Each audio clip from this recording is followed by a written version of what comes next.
So we're going to go ahead and perform CPR on this patient.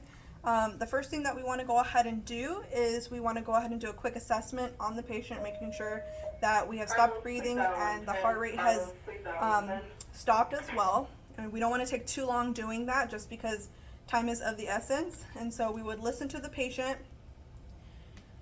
Once we verify that the patient has arrested, we would go ahead and already start doing compressions while somebody goes ahead and intubates the patient, connects the ambu bag, and the person who's going to be breathing for the patient is going to be giving one breath every 6 seconds, and then the person doing the compressions is going to be doing compressions it's going to be 100 to 120 beats per minute, or the saying is to do it by singing the song Staying Alive in your head.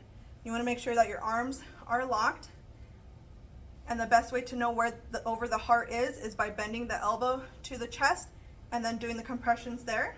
Unfortunately, this patient can't bend its arm, but we'll go ahead and go over the thickest part of the chest, and we want to go ahead and start compressions. And this is going to last for 2 minutes, and then you're going to switch between the person who's breathing for the patient and the person who's doing the compressions, just so the person can go ahead and not be fatigued, and they'll go ahead and just switch so they can keep going back and forth depending on how long the session is. So basically, we'll go ahead and start.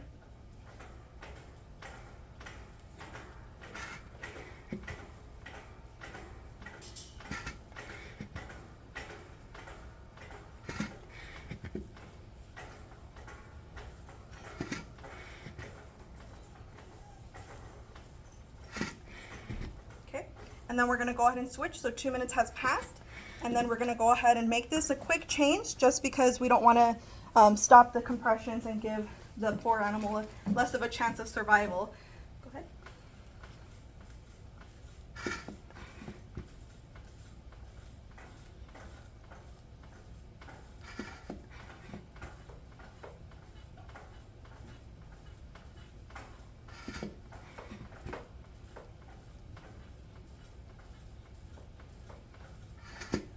Okay, and so now they mentioned to go ahead and stop CPR forms of resuscitation, but during the time of doing the compressions and doing the respirations for the patient, we would like to go ahead and get in any of the limbs that we can, or some patients or some doctors even like placing central lines so we can go ahead and administer medications, fluids, anything of that sort, or drawing blood.